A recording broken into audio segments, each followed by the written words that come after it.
on this episode of the podcast today, we're joined by Dr. Arunima Khanna, Queen's cross-cultural counselor. Thank you so much for being on our podcast today. First, we were wondering if you could tell us a little bit about yourself and your role as a cross-cultural counselor. Well, thank you for having me. I always love to sort of talk about student mental health issues.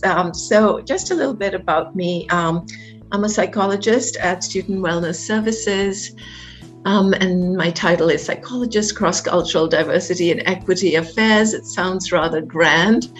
I guess the main mandate for my position is to provide counseling and therapy to racialized and international students. I also offer a variety of workshops on multicultural competencies, cultural humility, and issues relating to diversity, equity, and anti-racism on Queen's campus and just life in general. Part of my role is also to advise faculty and staff, student government, and student groups on the issues and needs of students from diverse racial, ethnic, cultural, faith, sexual orientation, gender backgrounds. In terms of my services, I like to sort of center my work in a multicultural framework. And basically what that is, I believe very strongly that my clients' issues are informed by their social and cultural contexts within which they live. So I situate issues not just within the individual, but really in the environment that they're living in, those social cultural contexts. So I tend in my work to really focus both on what the individual's issues are in terms of what they're experiencing, what they're facing, but also on structural issues, how the environment is impacting them and what we can do about that. And I guess finally, I like to take a more strengths-based approach that is rooted in social justice and culturally informed approaches. So that's a little bit of who I am and what I do. Thank you, Dr. Khanna. Your contributions as a cross-cultural counselor are valued by the entirety of the Queen's community. What do you think are the most pressing needs regarding mental health for post-secondary students, or more specifically, QT BIPOC students? Okay. Well, obviously, as we're all aware, mental health issues and mental health needs are growing. I think we live in much more complex world. We never take a pause in our lives. We're just constantly on the go. So I think the biggest mental health issue, pressing need for mental health is just the amount of stress that people are experiencing in their lives. And so that often, leads to a lot of anxiety and low mood for people.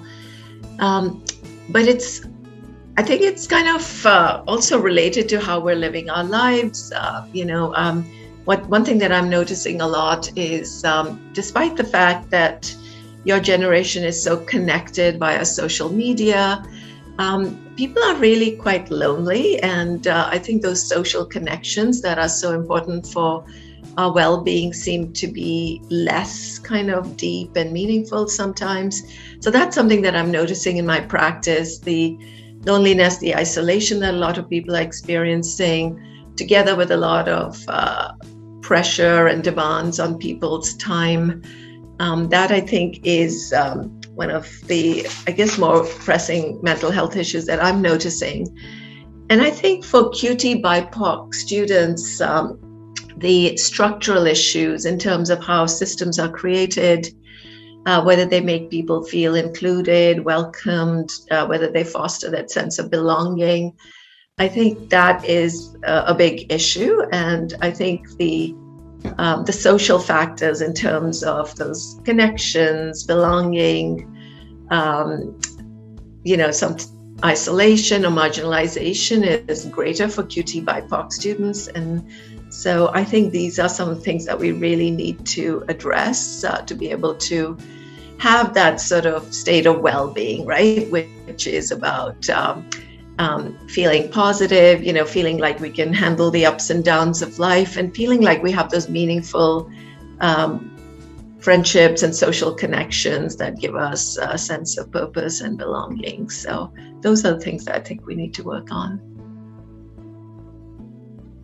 Great. Thank you for that answer. Our next question is, what other issues do you think mental health intersects with? Mm-hmm. I think, Riley, I may have touched on that already. So it definitely, I think we tend to view mental health as something that's residing within the individual, and it's completely, well, it is, I guess, residing within the individual, but the reasons for why mental health is being impacted as totally residing within an individual. And we forget that we are impacted by our environments, by the social and cultural contexts. So I think mental health definitely interacts with various aspects of our identity, be it our race, our ethnicity, our socioeconomic background, our faith, gender, sexual orientation. So those are some of the factors that I think inform our mental health. And basically, the environment in terms of, how receptive is it to us and to our needs. So that is the piece that I think is the intersection interaction piece that we always need to attend to when we're looking at mental health.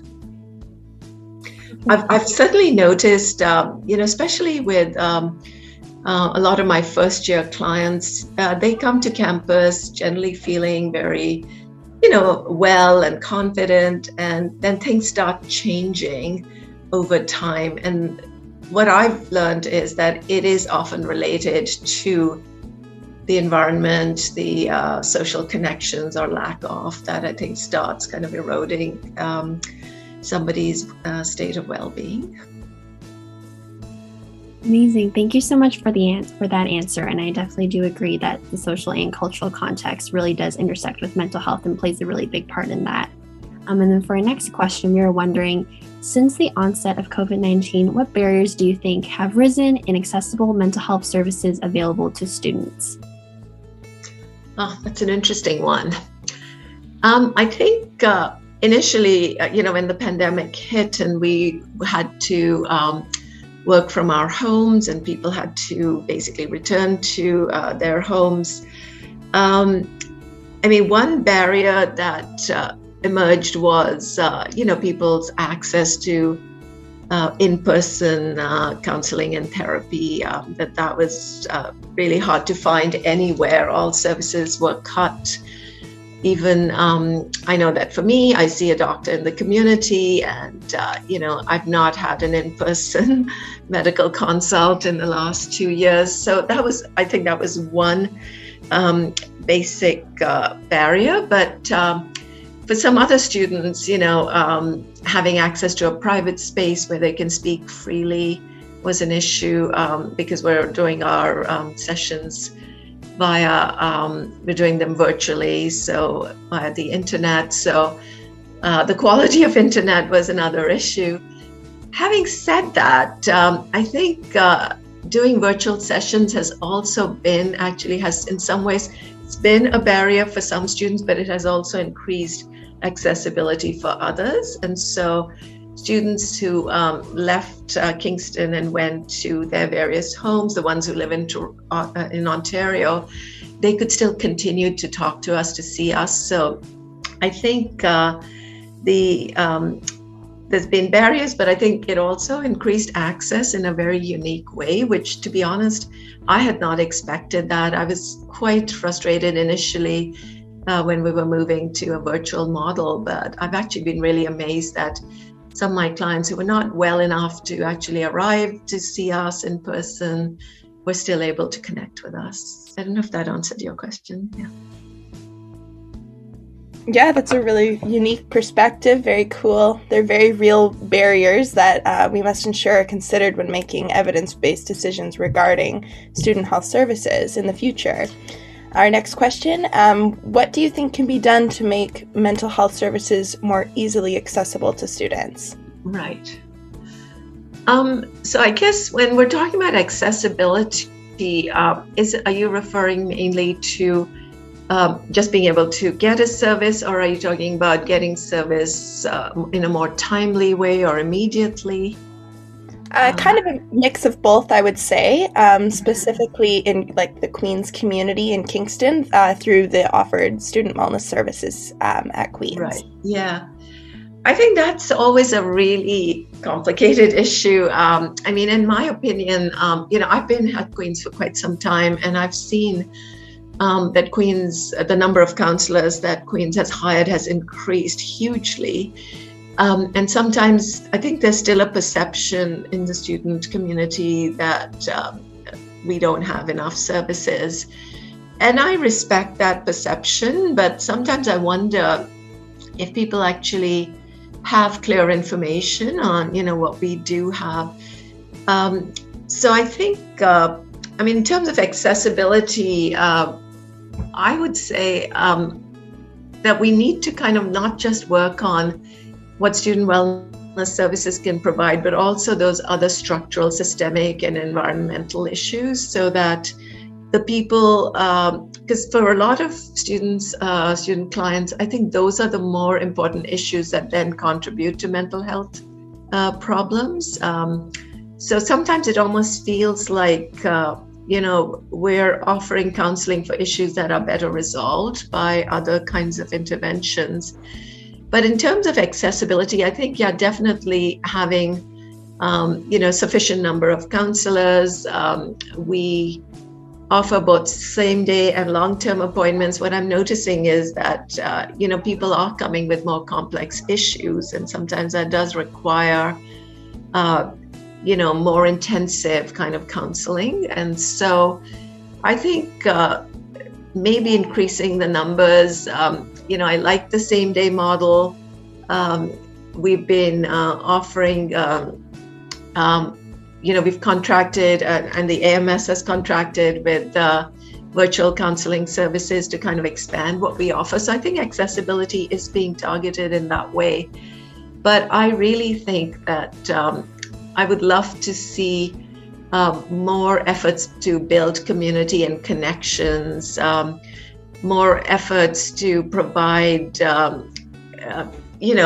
more contact with professors and teaching assistants to kind of help people deal with some of the academic stresses, which I think would be amazing prevention efforts. So prevention and health promotion efforts in conjunction with some of these systemic kind of interventions to, in the first place, reduce the stress and pressure that people are experiencing. So I think that will really increase accessibility for students for whom their mental health issues are more complex.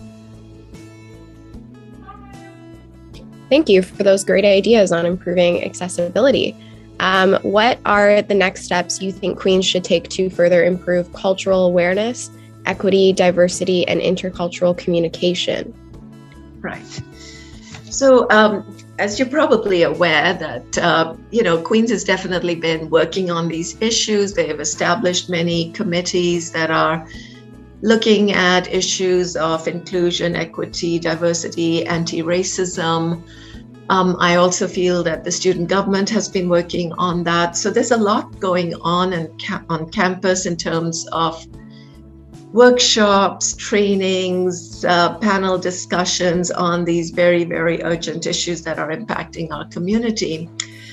As someone who is part of that movement, I've been offering a lot of workshops. One of my concerns is, and it's a pretty big concern, I think my feeling is that these efforts are not necessarily translating into behavior change in terms of how people are conducting themselves.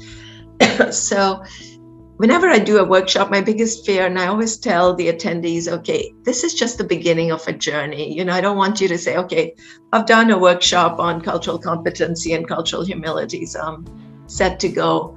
I think we need to understand that these issues are complex, they're ever changing. It's a destination that you never really reach. It's like a journey you embark on, and the landscape changes, and we have to keep kind of adapting our behavior, constantly reflecting on our attitudes, values. but also our actions. So one of my concerns is that people attend all these workshops, but then their actual behavior doesn't change. And in the workshops that I do on cultural humility and cultural competency, I often say to people, I'll say, the best test of your cultural competency is your circle of friends, right? Like, how diverse is it? Are you crossing those demographic boundaries and meeting people who are different from you? Or are you still maintaining those circles of comfort? So I guess to really answer your question, I think the next steps for Queen's are definitely making sure that all these efforts that they have been working on do in fact get translated into actual behavioral change in terms of the constituents of our Queen's community. Because I don't think we can just assume that if people have received training and workshops, that that's going to be enough to actually create a more inclusive, anti-racist, more integrated campus. Thank you so much for that insight. I agree, and I think that it'd be nice to see how we can better determine or examine how the efforts that are made, if they are being translated to actually affecting students' behaviors. Cassidy, can I just add one more to that? I think it's also about doing a broader consultation with students, because the QT BIPOC community is a really diverse community, and we can't have some students speak for the entire community.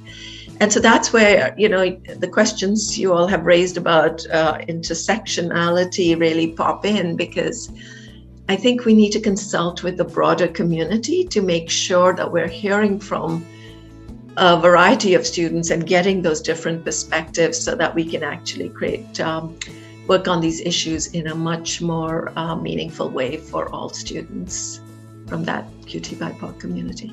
Sorry. Yeah, no worries. That's an amazing point. And I love that you brought that up, because this summer I actually worked as the EDII Mental Health Promotion Assistant, really hoping to start that work and consulting with different student groups on campus. So I think that's really important and something that needs to more greatly address for sure. And that really... Yeah, we want to hear from voices from people who are afraid to speak, right? And I want to create those safe spaces so they can share what their needs are and what they'd like. Yeah, definitely. And that really ties in with our next question, because we were wondering, what role do you think student collaborations, whether that is between student groups or even as we were talking about with faculty or with the Queen's staff, like how those collaborations, what role do they have regarding addressing intersectional mental health to better support racialized and marginalized students? Absolutely. That's a great question. And this is something that I've been advocating for quite a long time, and it's been quite wonderful to see the uptake in the last few years. I remember AMS at one point was many years ago really were not very engaged on these issues, and in the last, I would say, 5 years or so, they've been asking the right questions and engaging more. So I think those student collaborations are really, really important. I think collaborating with other systems and structures is really important, because we can't make, unjust or problematic systems into a mental health issue. Like, we should not be doing that, right? We should be really working with people to shift their perspectives, creating those more inclusive, anti-racist environments. So I think those collaborations are really important. For example, in residence, what can we do to make everyone feel welcomed, included? How can residents help to build community? Because, the majority of our students begin in residence. For those who don't, what can student government do? I know there's the Finers program, which is a great program, but I think it should be ongoing throughout the year to really kind of promote that community. Our class sizes are so large, so what can we do through more intensive tutorials to build those community connections between students? So those collaborations are really important. I think we can all be working on bystander interventions as a community, So for students, staff, faculty, all to be good bystanders, and mostly to encourage each other to cross those demographic boundaries, right? Because people, I think there's a lot of goodwill and good intention to have a more inclusive campus, but sometimes people are really afraid of making mistakes, saying the wrong thing, using the wrong words or wrong terminology. And so how can we work together to kind of encourage each other to build that more integrated community? I think that those collaborations are really important. I don't think that kind of work can be done just through a counseling session. One of the hardest things for me as a counselor has been when I have clients who are really socially anxious or have low mood or depression, and it's rooted in loneliness and isolation and not feeling included and valued by their peers. That's one of the hardest things for us to work on, because we need the community to be changing as well and doing their work. Certainly. And to kind of build on what you were just talking about, in closing, we'd like to ask you, what do non-QT BIPOC individuals need to know about QT BIPOC mental health, and how can they play a role in improving kind of the environmental factors in campus in improving mental health for all? Right. I think, first of all, I think non-QT BIPOC people can be very important in establishing a caring community for all our students. I think a lot of, actually it was an interesting thing. I'll give a quick example. I was invited at a high table for residents that had a proportion of international students and also Indigenous students on the floor. And when I went in, and there was a U-shaped sort of dinner kind of arrangement, and one half was full with predominantly white students and one or two Indigenous students, and the other half was empty. And so I asked the dons, I said, what's going on? And they said, and so did the other students, it's the international students. They never come to our events. They never join us. They just like to keep to themselves. We try, but they don't engage with us. And I was shocked, because I hear international students and racialized students saying exactly the same thing, saying the rest of the student community shows no interest in us. They don't invite us. They never initiate anything with us. So it really underscored how we make assumptions about each other's preferences, and we just walk on by without really engaging with each other, and that it's harder for QT BIPOC people to build community and connect to community. So what I'm advocating for is a caring community where we take the time to cross those demographic boundaries, include each other very intentionally. And I'm going to just share something that Toni Morrison, the late African-American author, wrote. She was talking about her son, who sadly passed away. And she said one regret that she had was that she never greeted him every time she saw him. She just took it for granted. And so I think just even greeting people, saying hello, checking in on each other, those are things that we can do to build those community connections and that caring community. Amazing. Thank you so much for answering all of our questions today. We truly appreciate you being here and providing your unique insight. And on behalf of the whole team, thank you again. Thanks very much.